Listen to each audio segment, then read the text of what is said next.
야고보서 4장 6절에서 10절 말씀입니다. 신약성경 야고보서 4장 6절에서 10절입니다.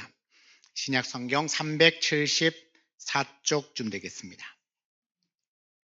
우리 함께 합독합니다. 6절에서 10절입니다. 그러나 더욱 큰 은혜를 주시나니 그러므로 일러스되 하나님이 교만한 자를 물리치시고 겸손한 자에게 은혜를 주신다 하였느니라. 그런즉 너희는 하나님께 복종할지어다. 마귀를 대적하라. 그리하면 너희를 피하리라. 하나님을 가까이 하라. 그리하면 너희를 가까이 하시리라.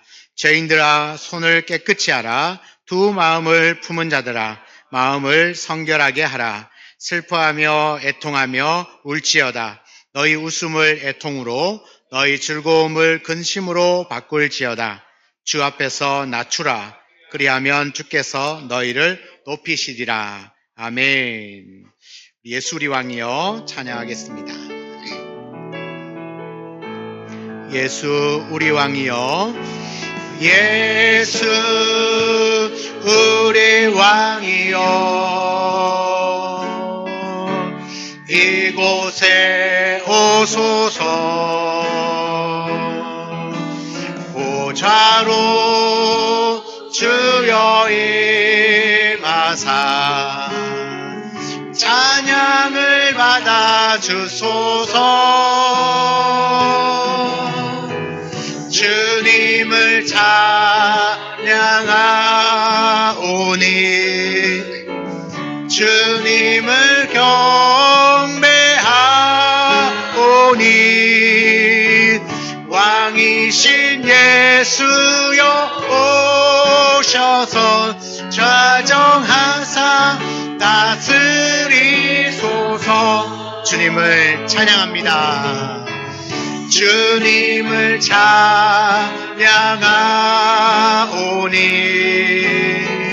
주님을 예배하오니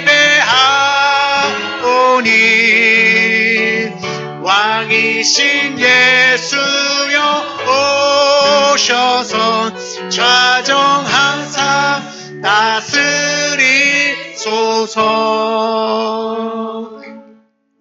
아멘. 오늘은 겸손, 주 앞에서 낮추라 제목으로 말씀을 함께 나누겠습니다. 여러분, 신앙생활 하는 중에 가장 빠르게 무너지는 순간은 하나님을 잊어버리고 내 힘으로 살아가려고 할 때입니다. 반대로 우리가 가장 큰 은혜를 경험하는 순간은 하나님 앞에 겸손히 엎드릴 때입니다. 야고보 4장은 바로 그 지점을 아주 강하게 다루고 있습니다. 야고보는, 오늘 이 야고보서의 저자인 야고보는 예수님의 동생 야고보입니다. 친동생이죠. 예수님의 동생 야고보입니다. 그리고 야고보서를 기록할 때 당시의 교회와 성도들의 상황이 어떠했는지를 이 말씀 곳곳에다가 이렇게 쭉 기록되어 있는데, 그 말씀들을 보면 당시의 교회 그리고 특별히 성도들의 형편, 상황이 어떠했는지를 짐작할 수 있는데요. 우리 몇 구절만 한번 살펴보면 1장 2절에 내 형제들아 너희가 여러 가지 시험을 당하거든 온전히 기쁘게 여기라. 보니까 이 교회 안에 또 성도들 안에 뭐가요? 여러 가지 시험 당하는 사람들이 많이 있는 것 같다. 두 번째 14절에 보면 오직 각 사람이 시험을 받는 것은 자기 욕심에 끌려 미혹됨이니. 시험을, 여러 가지 시험을 당하는 사람들이 많은데 특별히 그 시험의 원인이 뭡니까? 자기 욕심에 끌려서 당하는 사람이 많더라. 또 1장 26절에 보면 누구든지 스스로 경건하다 생각하며, 스스로가 뭐 어떻게 나는 경건한 사람이야, 나는 거룩한 사람이야, 나는 믿음이 좋아, 이렇게 스스로 생각한다는 겁니다.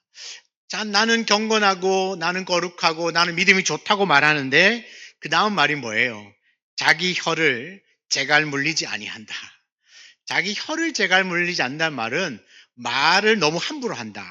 그러니까 말의 실수가 너무 많다. 그런 의미입니다. 2장 1절은 이렇습니다. 사람을 차별하여 대하지 말라. 그러니까 이 성도들 안에 일어나고 있는 여러 문제들 중에 뭐요? 차별이 있었다는 거죠. 그래서 차별하지 말라고 말합니다. 14절에는요. 만일 사람이 믿음이 있노라 하고 행함이 없으면 무슨 유익이 있으리요? 그러니까 믿음이 있다고 말하는데 실제로 보니까 살아가는 모습을 보니까 영 믿는 사람처럼 살지 않아. 그런 모습들이 많았다는 겁니다. 3장 2절에 우리가 다 실수가 많으니 만일 말에 실수가 없는 자라면 곧 온전한 사람이라. 말에 실수가 없는 자면 온전한 사람. 또 말에 대한 이야기를 합니다. 그러니까 야고보는 특별히 이 말에 대한 이야기를 자주 하고 있는데 그만큼 말에 실수가 많고 말로 상처를 주고 말로 힘들게 하는 그러니까 그런 일들이 많이 일어나고 있다라는 것을 짐작할 수 있겠죠. 자, 이 말씀들을 보시면 해당되는 사람이 누구인 것 같습니까? 불신자인 것 같아요? 교회를 다니는 사람인 것 같아요? 네, 신자입니다, 신자. 그러니까 예수를 믿는다고 말하고 하나님을 예배하는 사람들 안에 일어나고 있는 여러 가지 문제들입니다. 여러 가지 고난이 있습니다. 시험 당하고 있어요. 그런데 그 시험을 보니까 다 자기 욕심 때문에 생기는 시험이야. 그리고 스스로 나는 경건해. 나 이 정도만 믿음이 좋아. 내가 신앙생활을 얼마나 오래 했는데 말하지만 정작 그 입술과 행동에는 믿음이 전혀 나타나지 않는 모습. 사람들을 막 차별하고요. 막 말도 함부로 하고 상처 주고 막 이런 일들이 많이 일어나고 있다는 겁니다. 여러분, 그런데 왜 믿음을 가지고 있는 성도들 안에, 교회 안에 이런 문제들이 생길까요? 예수를 안 믿어서 그럴까요? 그렇지 않습니다. 예수를 믿지만 여전히 믿기 전에 가지고 있었던 그 세상의 모습들이 너무 많은 거예요. 그러니까 세상의 때를 아직 벗겨내지 못한 게 많이 남아있어요. 그렇다 보니까 나는 예수도 믿고 주일이면 교회도 오고 열심히 신앙생활을 한다고 말하지만 여전히 내 안에 세상적인 모습들이 있고 그러니까 이 말이 무슨 이야기냐면 예수를 딱 믿고 나면 완벽하게 새 사람이 되는 것이 아니더라. 이제 점점 이제 성장도 하고 성숙해져 가는 과정이더라. 그래서 성화라는 말을 쓰지 않습니까? 점점점 자라가고 성장하고 성숙해 가지만 완벽하게 온전한 사람은 아닌 거예요. 그러니까 예수도 믿고 예배도 드리고 교회도 오지만 뭔가 조금 저건 좀 아닌데 왜 저렇게 말할까 이런 이야기들이 계속해서 일어나고 있다는 겁니다. 그 모습을 바라보고 있는 야고보가 하나님의 영감을 받아서 성경을 기록합니다. 야고보서를 기록하는데 그러면 교회 안에 성도들 안에 있는 이런 크고 작은 여러 가지 문제들이 있는데 아직 성숙되지 못한 모습들을 가지고 살아가고 있는데 믿음은 있다고 말하면서도 그 믿음의 행위가 없는 모습을 보면서 어떻게 하면 이 성도들이 더 믿음 안에서 잘 성장하고 성숙할 수 있을까? 어쩌면 성숙의 비결이라고 말할 수 있겠죠. 그 성숙의 비결 그 하나를 제시를 하고 있는데요. 오늘 4장의 본문 안에 보면 그 제시하는 신앙의 성숙을 시켜주는 그 한 가지 신앙의 덕목이 뭐냐? 딱 두 글자로 겸손입니다. 풀었으면 주 앞에서 낮추라. 겸손입니다. 여러분, 겸손은 그냥 몸을 낮추는 자세 정도가 아니라 하나님을 하나님으로 인정하는 영적인 태도를 말합니다. 그래서 주 앞에서 자신을 낮추는 그 겸손한 사람은 삶의 어떤 모습들이 나타나는가 오늘 말씀 안에서 몇 가지를 살펴보려고 하는데요. 첫 번째는 6절과 7절 말씀에 나오는데 겸손한 사람은요 하나님께 복종하는 사람입니다. 6절 7절입니다. 그러나 더욱 큰 은혜를 주시나니 그러므로 일러스되 하나님이 교만한 자를 물리치시고 겸손한 자에게 은혜를 주신다 하였느니라. 그런즉 너희는 하나님께 복종할지어다. 말씀에 보면 하나님 교만한 자는 물리치시고 겸손한 자에게 은혜를 주심으로 그런즉이 뭐냐 하면 그러므로 결과입니다. 겸손한 자에게 은혜를 주심으로 너희는 하나님께 복종할지어다. 그러니까 우리의 겸손은 하나님께 복종하는 것으로 나타난다는 겁니다. 이 복종이란 말이 뭐냐 하면 단순하게 억지로 따르는 태도가 아닙니다. 내 삶의 주인으로 하나님을 온전히 받아들이는 겁니다. 여러분, 내가 예수를 믿는다는 건 내 삶의 주인이 바뀐 거거든요. 주인이 바뀌었습니다. 그래서 우리가 예수님을 주님이라고 말하잖아요. 주인이 바뀌었는데 여전히 내가 주인인 것처럼 살아간다면 그건 복종하는 태도가 아닙니다. 복종한다는 건 나의 주인의 말씀에 온전히 순복하는 겁니다. 그분의 말씀 앞에 엎드리는 것입니다. 하나님의 하나님 되심을 인정하고 나는 그분의 피조물인 것을 한시의 의심도 없이 그분 앞에 내어놓는 거죠. 그래서 복종한다는 건 하나님께 내 자신을 맡겨드리는 거죠. 이런 성경 속에 보면 많은 믿음의 사람들은 이 복종을 통하여서 하나님의 큰 은혜와 축복을 경험했습니다. 우리가 잘 알고 있는 이 아브라함을 보면 아브라함이 하나님의 말씀에 복종합니다. 너의 친척과 아버지의 집을 떠나서 내가 지시하는 땅으로 가라. 어디로 가야 할지 모르지만 하나님이 말씀하셨고 아브라함은 그 말씀에 복종을 했더니 아브라함은 믿음의 조상이 된 겁니다. 놀라운 복을 받았죠. 그리고 실제로 아브라함에게 약속한 그 가나안 땅을 그와 그의 자손들이 그곳에서 누리고 있잖아요. 여러분, 모세는 어떻습니까? 모세도 하나님의 말씀에 복종을 합니다. 하나님 말씀에 복종해서 애굽으로 갑니다. 그리고 이스라엘 민족을 건져냅니다. 그리고는 그 과정 가운데 누구도 경험해보지 못한 하나님의 임재를 경험합니다. 시내산 가시나무 떨기에서 주님을 만났죠. 호렙산 그 가시나무 떨기에서 주님 만났습니다. 성막을 짓고 난 다음에 그 성막에 가득 찬 하나님의 영광을 보았어요. 여러분, 누가 이런 하나님의 임재를 눈으로 본 사람이 많지 않거든요. 그런데 모세는 그런 영광을 누렸습니다. 여러분, 예수님조차도 아버지의 뜻, 하나님 아버지의 뜻에 복종하심으로 우리의 구원을 완성하셨습니다. 여러분, 그러므로 복종은 성도들에게 선택사항이 아니라 하나님의 사람으로 빚어져 가는 아주 필수 과정이다. 그렇게 보면 되죠. 그런데 여러분, 현실적으로 봤을 때 이 복종은 쉽지 않다는 것을 알 수 있습니다. 우리가 살다 보면 복종해야 되는 건 알지만 때로는요, 부분적으로 복종하고요. 또 조건적으로 복종하기도 하고 필요할 때만 복종합니다. 필요할 때만. 그런데 하나님께 진짜 복종은 부분도 아니고 조건도 아니라 전적으로 복종하는 것입니다. 그러니까 내가 원하는 영역만 맡기는 게 아니라 하나님께 전부를 맡겨드리는 것입니다. 그럼 시험과 유혹이 올 때마다 우리는 두 갈림길 앞에 서게 됩니다. 하나님 말씀에 복종할 거냐? 아니면 내 욕심이나 나의 어떤 의지, 또 내가 생각하는 대로 살아갈 것인가? 항상 그 두 갈림길 아래 있어요. 내가 하나님께 복종하는 걸 선택하기도 하고 아니면 내가 원하고 내가 하고 싶은 것을 결정할 때도 있습니다. 그러나 겸손한 성도는, 내 신앙이 계속 자라가고 있는 성도는 끊임없이 하나님을 선택합니다. 내 마음에 조금 이게 또 좋은 것 같아도 하나님 말씀을 따라 복종하는 것이죠. 왜냐하면 완벽해서가 아니라 하나님을 신뢰하기 때문에 그렇습니다. 우리 모두가 다 하나님께 복종하는 겸손한 사람이 되기를 축복합니다. 하나님은 그런 겸손한 자에게 은혜를 베푸십니다. 하나님께 복종한다니까 도대체 무슨 말인가? 하나님께 복종하는 건 곧 말씀에 복종하는 것입니다. 말씀에 순종하는 겁니다. 여러분, 이제 교회를 나가시다 보면 이제 우리 교회 간판 뒤에 보면 말씀이 기록되어 있을 겁니다. 우리 한수 집사님, 권사님 한 가정이 섬기셔서 글자를 새겨놨는데 아직 모르시죠? 오늘 교회 나가실 때 한번 보십시오. 그리고 그 말씀에 뭐 하시라? 복종하십시오. 순종하시면 이번 한 주간이 아마 기쁨과 은혜로 충만하실 겁니다. 무슨 말씀이냐?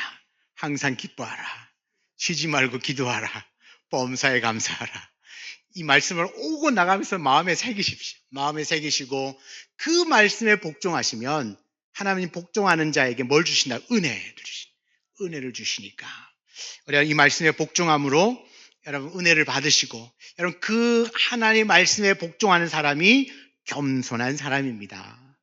이 겸손한 사람이 다 되시기를 주의 이름으로 축원합니다. 두 번째로 말하는 겸손은요, 7절과 8절 말씀이 나오는데, 마귀를 대적하고 하나님을 가까이 하는 사람입니다. 7절 하반절에 마귀를 대적하라, 그리하면 너희를 피하리라. 이어진 8절에 하나님을 가까이 하라, 그리하면 너희를 가까이 하시리라. 여러분, 겸손은 우리가 도덕적이나 윤리적으로 어떻게 사람이 이렇게 자신을 낮추고 상대방을 높여주고 하는 이런 윤리적인 개념도 물론 포함이 되겠지만, 말씀에서 하나님이 말씀하시는 겸손은 너가 살아가는 중에 마귀를 대적하고 하나님을 더 가까이 하는 그 자세와 태도가 뭐라는 거죠? 겸손이라는 겁니다. 겸손이라는 거죠. 그래서 겸손한 사람은 먼저는 마귀를 대적해야 합니다. 하나님께 복종하고 하나님께 가까이 나아가지만 반대로 마귀는 대적해야 돼요. 대적하다는 건 맞서는 거고요, 저항하는 겁니다. 성도는 이 악이라는 존재를 피해 다니는 존재가 아니라 맞서서 싸우도록 부르심을 받은 존재입니다. 그런데 이 마귀는요, 우리의 믿음을 흔들기 위해서 항상 이게 끊임없이 속삭입니다. 막 큰 사건을 일으켜서 우리를 막 미혹에 빠뜨리고 막 시험에 들게 하는 게 아니라 항상 이게 작은 소리로 속삭이는 거지. 예를 들면, 야, 진짜 하나님이 너를 도와줄까? 야, 기도하면 밥이 나올까? 쌀이 나오나? 야, 이게 한 번 정도는 괜찮다. 야, 괜찮아. 여기 마귀의 속삭임입니다. 큰 소리로 안 합니다. 야, 한 번 정도 괜찮아. 저도 딴 교회 저분도 다 하던데 너도 괜찮다. 요즘 시대가 어떤 시대인데 그 정도 가지고는 아무 걱정하지 마라. 너 기도 많이 했잖아. 기도했는데 되더나? 응답 얼마나 받았는데. 이렇게 자꾸 마귀가 내 귀에다 대고 이렇게 속삭이는 거죠. 여러분, 그때 어떻게 하죠? 뭐 하라고요? 마귀를 대적하라. 물러가라. 이런 생각이 들어와요. 내가 너무 아픈데 기도하는데 마귀가, 야, 기도한다고 병 낫냐? 순간적으로 생각이 들어오는 거죠. 그러면 떠나가라. 하나님이 치유하시면 하나님이 낫게 하신다. 믿음으로 선포를 해야 되죠. 이 마귀는 절대로 큰 소리로 공격하지 않아요. 언제나 부드럽고 달콤한 목소리로 그렇게 속삭입니다. 그런데 또 있어요. 우리의 연약함을 파고들어요. 우리가 많이 피곤해할 때, 아니면 외로울 때, 상처받았을 때, 감정이 막 오르락오르락 할 때, 불안한 마음이 들어올 때, 그럴 때 틈타는 것이 마귀의 유혹입니다. 그럴 때 성경은 분명하게 말합니다. 마귀에게 순종하지 말고 대적하라고. 근데 대적하면 마귀는 도망갑니다. 이 잽도 안 되는 게 까불거든요. 대적하면 도망가요. 왜냐하면 하나님께 복종하는 성도들에게 하나님이 권세를 주시기 때문에, 나에게 내 능력 때문에 마귀가 떠나가는 게 아니라 나를 돕고 계시는 그 하나님의 권세가 있기 때문에, 그 하나님의 권세 때문에 마귀는 도망을 가요. 그래서 오늘 말씀의 순서를 한번 보세요. 하나님께 복종할지어다, 그 다음에 마귀를 대적하라예요.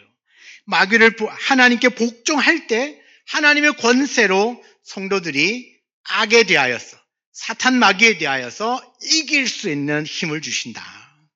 여러분, 결국은 하나님께 복종하면 하나님께서 우리에서 사탄도 이기게 해주신다. 그렇게 말씀합니다. 그렇게 사탄을 대적하는 것 그 자체가 겸손입니다. 그리고 또 야고보는 말하죠. 하나님을 가까이 하라고요. 가까이 하라. 이 가까이 하라는요, 의도적으로 다가가는 것입니다. 의도적으로 다가가요. 그러니까 하나님께 가까이 하라고 말하니까, 그래, 내가 하나님을 가까이 해야지. 뭐 어떻게 하시겠어요? 하나님께 가까이, 뭐 어떻게 가까이 할 수 있죠? 그러니까 내가 의도적으로 하나님과 관계가 가까워지려고 애를 써야 된다는 겁니다. 노력을 하는 거죠. 여러분, 구원은 하나님의 전적인 은혜인 거 아시잖아요. 구원은 하나님의 전적인 은혜입니다. 구원받고 난 이후에 내 신앙이 계속 자라가고 성숙해져 가기 위해서는 나의 일정한 노력이 필요한데 그 노력의 핵심에는 겸손이 있고 그 겸손이 뭐냐? 하나님을 가까이 하는 거예요. 어떻게 가까이 합니까? 이 하나님을 가까이 하는 사람은 예배의 자리를 아주 소중하게 여깁니다. 여러분, 예배만큼 하나님께 가까이 나아갈 수 있는 게 없어요. 예배를 소홀히 하는데 그 사람의 신앙이 좋다? 거짓말입니다. 왜? 있을 수 없는 일이기 때문에. 예배를 소홀히 하는데 신앙이 좋은 건 있을 수 없는 일입니다. 그러니 하나님을 가까이 한다고 했을 때 가장 몸부림쳐야 될 게 뭐냐 하면 예배입니다. 예배. 그리고 기도하는 거죠. 기도의 시간을 절대 놓치지 않습니다. 하나님 말씀을 읽고 듣고 공부하기도 하고 묵상하기도 합니다. 항상 하나님 앞에서 내 자신을 죄를 살펴보고 회개하고 내 마음을 정결하게 유지하려고 노력합니다. 애씁니다. 이게 뭐예요? 하나님을 가까이 하는 것입니다. 하나님을 가까이 하면 할수록 우리의 신앙은 더 자라갈 수밖에 없습니다. 그래서 하나님께 가까이 하는 건 어떤 감정의 문제가 아니고 방법의 문제도 아닙니다. 뭐냐? 방향이 중요합니다. 방향. 이는 방향이 하나님을 향할 수 있으면 갈수록 성장하고 성숙해져 갈 수밖에 없습니다. 그런데 이 방향이 하나님께로부터 멀어지면 빠르면 빠를수록 하나님과 더 멀어집니다. 방향이 맞아야 된다는 거죠. 방향이. 그러면 조금 더디 가더라도 천천히 가더라도 조금씩 변화되는 것 같아도 어느 날 뒤돌아보면 이만큼 자라 있는 거죠. 하나님께 가까이 하는 건 방향이에요. 방향. 그래서 이 방향을 늘 점검해야 됩니다.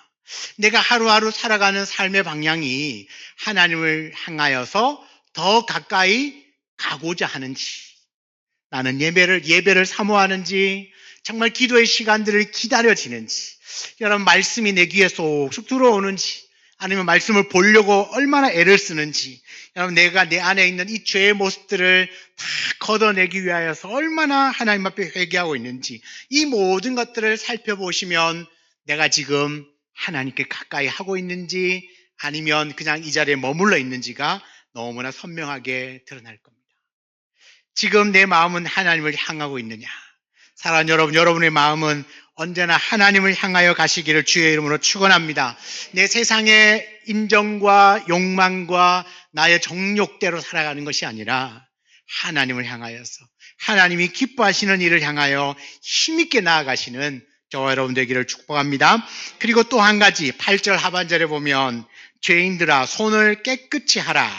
두 마음을 품은 자들아 마음을 성결하게 하라 말합니다.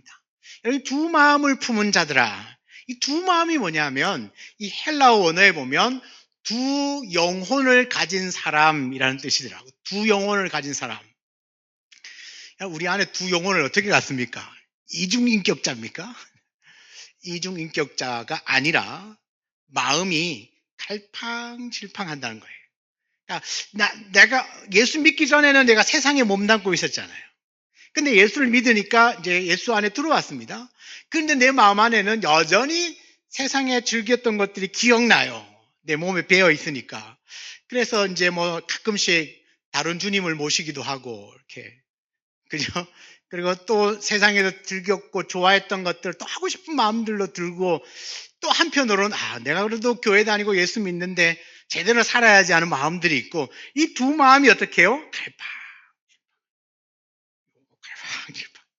그런데 오늘 성경은 겸손한 사람 뭐냐? 단호합니다. 두 마음을 버리라는 거예요. 버려라. 두 마음을 품은 자, 두 마음을 버리라. 그 말이 뭐죠? 하나로 정해라. 야, 왔다 갔다 하지 말고 딱 정해라. 딱 정해라. 딱 정하고 그대로 살아라는 겁니다. 여러분, 이 하나님께로, 오직 하나님께로 가까이 나아가기로 결단하면 절대로 마음이 흔들리지 않습니다. 왜냐하면요, 겸손한 사람은 하나님 없이는 살 수 없다라고 인정하기 때문에, 나의 인생은 하나님 없이는 살 수 없다라는 것을 알고 있기 때문에 하나님으로 결단할 수밖에 없어요. 그렇게 결단한 이후에도 마음이 흔들림, 갈팡질팡하면 질팡을 쫓아내야 됩니다. 마음이 하나로 그냥 탁 고정이 되어줄 수 있게끔, 흔들리지 않게끔. 그렇게 겸손한 사람은 하나님 앞에 낮아지는 거잖아요. 그분 앞에 엎드리니까 삶도 정리를 하는 거예요. 너 이거 아니다. 이런 모습은 내가 믿음으로 사는 게 아니다. 그러면서 단호하게 거절해요. 자신의 힘으로, 자신의 판단으로, 자기 능력으로 살아갈 수 있다고 생각하는 사람이 교만한 사람이고, 반대로 내 힘이 아니라 하나님만으로만 살 수 있다고 생각하는 사람이 겸손한 사람입니다. 그런데 성경은 뭐라고 말하죠?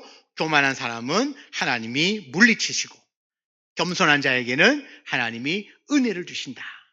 그러니까 우리의 겸손은 마귀를 대적하면서 하나님께 더 가까이 나아가는 겁니다. 행위로, 내 삶으로 더 가까이 나아가고 필요하다면 결단도 내리셔야 합니다. 탁! 갈팡질팡에 뭘 쫓아내라고요? 질팡을 쫓아내셔야 합니다. 그러면 더 이상 왔다 갔다 하지 않습니다. 오직 마음을 딱 결단하고 그렇게 하나님으로 정하고 살아. 왜 하나님으로 정해요? 나는 하나님 없이는 못 사니까. 맞죠? 하나님 없이 살 수 있는 사람 두 손 두 발 다 들어보세요.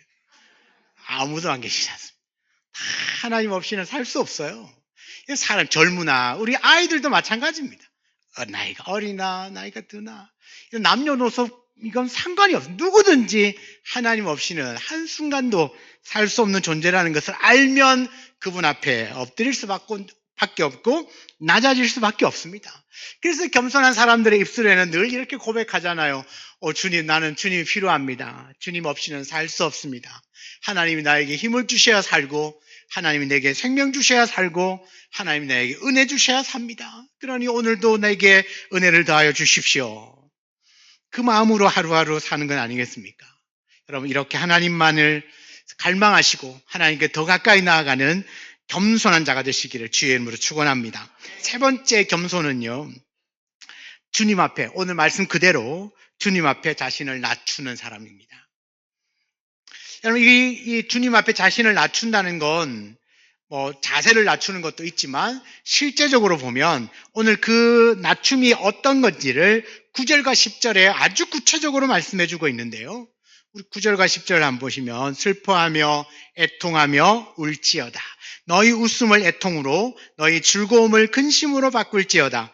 주 앞에서 낮추라. 그리하면 주께서 너희를 높이시리라. 슬퍼하며 애통하며 울지어라. 슬프고 애통하고 울어라. 우리 감정이죠. 슬프고 애통하는 그 감정이 울음으로 나타나요. 자, 겸손한 사람은 왜 하나님이 울라고 할까요? 왜 울어요? 여러분, 언제 우십니까? 언제 울어요? 슬플 때 울죠. 또 언제 울어요? 기쁠 때 울죠. 또 언제 울어요? 감동받았을 때 울죠. 또 언제 울어요? 뭔가를 깨달았을 때 울죠. 아닌가 보네. 깨달았을 때 울고 내 자신이 너무 초라하고 연약하고 정말 내 삶을 볼 때 형편없다. 이렇게 내가 오래 신앙생활을 했는데도 내가 여기에서 무너지다니. 그러면 웁니다. 그리고 언제 또 울어요? 회개할 때 웁니다. 회개할 때. 오늘 여기서 말씀하고 있는 이 울음은 어떤 울음이냐면 회개할 때 우는 울음입니다. 회개할 때. 내가 하나님을 믿는다고 말하면서도 성결하지 못하고 거룩하지 못하고 또 죄를 지었구나. 이것이 깨달아질 때 진심으로 슬퍼하며 우는 것입니다. 왜 이게 겸손이냐면요. 여러분, 겸손하지 못하면 자신의 죄인됨을 알지 못합니다. 교만이 뭡니까? 나는 잘못한 게 없는데. 나는 잘못한 게 없는데. 이 교만이거든요. 이 겸손은 뭐죠? 나 같은 죄인을 살리신 하나님의 은혜. 이게 겸손 아닙니까? 근데 겸손하지 않으면 뭐죠? 내 정도면 그죠? 이 정도면 잘생겼고, 그죠? 이 정도면 할만하고, 이 정도 내가 교회를 충성했으면 된 거 아니냐? 이 정도? 여기 계신 분이 아무도 이런 분이 안 계시네요, 그죠? 그죠? 이게 뭐죠? 내 힘으로, 내 능력으로 이만큼 했다. 이건 교만입니다. 그러나 반대로, 하나님이 도와주셔서 여기까지 왔습니다. 하나님, 내가 하나님을 믿는다 하면서 또 이런 죄를 지었습니다. 또 이런 내 안에 있는 연약함이 있습니다. 그걸 볼 때마다 가슴을 치면서 우는 거죠. 이 말은 무슨 이야기냐면 절대로 너의 그 죄를 가볍게 여기지 말라. 여러분, 죄를 가볍게 여기면요, 하나님의 은혜도 가볍게 여깁니다. 우리의 죄를 너무 가볍게 그냥 지나가면 하나님의 은혜도 너무 가볍게 지나가요. 죄를 깊이 슬퍼할 줄 아는 사람이 은혜가 얼마나 귀한 줄을 압니다. 하나님 말하는 거죠. 너의 그 죄를 절대 가볍게 여기지 말고 그 어떤 것이든지 슬퍼하며 애통하며 자복하며 회개하면서 울 수 있어야 한다. 그렇게 울 수 있는 사람이 진짜 겸손한 사람이다. 그러면서 이제 10절에 그 핵심을 말합니다. 주 앞에서 낮추라. 그리하면 주께서 너희를 높이시리라. 여러분, 겸손의 가장 확실한 정의를 내려주고 있습니다. 겸손은 하나님 앞에서 낮추는 겁니다. 낮추는 자세와 태도 정도가 아니라 완전히 그분 앞에 꼬꾸라지는 거죠. 그분의 주권 아래에 나를 낮추는 겁니다. 그분의 주인 되심을 확실하게 인정합니다. 그래서 하나님 앞에 나의 한계를 인정하고 나의 죄를 인정하고 하나님 없이는 살 수 없다고 고백하는 것 자체가 겸손입니다. 그렇게 말하고 그렇게 믿고 그렇게 살아가는 것 자체가 주 앞에서 나를 낮추는 것입니다. 여러분, 우리는 반드시 기억해야 합니다. 이 원리를 기억해야 합니다. 성경에 말하죠. 6절에 보면 더욱 큰 은혜를 주시나니 그러므로 일러스되 하나님이 겸손한 자를 물리치시고 교만한 자를 물리치시고 겸손한 자에게 은혜를 주신다. 이 원리를 꼭 기억하셔야 돼요. 하나님 더 큰 은혜를 주신다. 그런데 하나님 누구에게 주시는가? 교만한 자는 물리치시지만 겸손한 자에게는 은혜를 주신다. 이것이 우리에게 가르쳐주는 영적인 원리입니다. 은혜 받고 싶으면 겸손하라는 이야기예요. 그러면 그 겸손은 어떤 모습으로 나타나는가? 어떤 모습으로 나타납니까? 하나님께 복종하고 마귀를 대적하면서 하나님을 더 가까이 하고 그리고 모든 죄를 진심으로 회개하는 사람, 그 사람이 진짜 겸손한 사람입니다. 하나님의 은혜는 자격 있는 자에게 주는 게 아니라 겸손한 자에게 주시는 겁니다. 성경은 분명히 말하지 않습니까? 겸손한 자에게 은혜를 주신다고. 그 다음에 이 겸손은 내가 살아가야 될 신앙의 좋은 덕목입니다. 반드시 그렇게 살아내야 하는 삶의 덕목입니다. 우리가 이렇게 살아내면 계속 성장하고 성숙해 갈 수 있겠죠. 이 겸손이 하루아침에 만들어지는 것도 아닙니다. 시간이 지나야 하고 그 다음에 끊임없는 노력, 애씀이 있어야 합니다. 내가 이렇게 살아야지 결단이 있어야 하고 결단된 대로 살아가려고 노력하는 모습들이 있을 때 이 겸손은 점점 저와 여러분의 삶의 그 중심에 자리를 잡게 될 겁니다. 윤리적으로 겸손한 사람 여러분도 좋아하시잖아요. 내 주변에 친구들, 사람들 많이 있을 텐데 그 사람들 보면서 겸손한 사람은 안 좋아하는 사람이 없을 겁니다. 다 좋아할걸요. 왜냐하면 그 성품 자체가 너무 귀한 성품이기 때문에. 근데 하나님은 그런 겸손으로 끝나는 게 아니라 그 위에 하나님 앞에 복종하기를, 그리고 하나님께 더 가까이 나아가기를, 그리고 어떤 죄든지 가볍게 여기지 않고 나의 죄를 향하여 울며 슬퍼하며 회개할 수 있는 사람, 그 사람을 원하십니다. 왜요? 그 사람이야말로 하나님이 필요한 사람, 하나님을 필요로 하는 사람이기 때문에 그렇습니다. 그래서 하나님은 그러한 사람에게 은혜를 더하여 주시죠. 강한 자에게 주는 게 아닙니다. 오히려 약한 사람에게, 다 가진 사람에는 오히려 부족하지만 그래서도 하나님을 의지하는 사람에게, 하나님을 인정하는 사람에게 하나님은 은혜를 주시고 그 다음에 나오는 말씀이 뭐죠? 그러므로 하나님이 높여주신다고 말합니다. 여러분, 내 스스로가 높아지면 반드시 꼬꾸라질 때가 있습니다. 그러나 하나님이 높여주시는 것은 선물입니다. 승리에 대한 선물이기 때문에 하나님이 높여주시는 것을 우리는 기대하는 것이죠. 내 스스로 높아주지 않아도 겸손하게 살면 하나님은 반드시 높여주십니다. 그래서 낮아진다는 것은 끝이 아니라 비굴해지는 게 아닙니다. 어떻게 보면 은혜의 시작이고 하나님이 높여주시는 시작점인 것이죠. 야고보는 말합니다. 주 앞에서 낮추라. 그리하면 주께서 너희를 높이시리라. 저와 여러분의 삶 속에서 하나님 앞에서 자신을 낮추는 진정 겸손한 성도들이 다 되시기를 바랍니다. 그 겸손이라고 하는 덕목, 신앙의 덕목이 무엇으로 나타나요? 하나님의 말씀에 복종하고 마귀를 대적하며 또 하나님께 더 가까이 나아가고자 애를 쓰고 크고 작은 죄에 대하여서 슬퍼하고 진정으로 회개할 수 있는 그 마음으로 살아내는 사람, 그 사람이 겸손한 사람입니다. 하나님이 약속하신 대로 반드시 겸손한 사람은 은혜를 주시고 높여주실 줄 믿습니다. 저와 여러분 모두가 다 하나님이 주시는 그 은혜, 하나님이 높여주시는 그 놀라운 축복을 받아 누리는 진정으로 겸손한 하나님의 사람들이 다 되시기를 주의 이름으로 축원합니다. 아멘. 같이 한번 기도하겠습니다. 오늘 주신 말씀을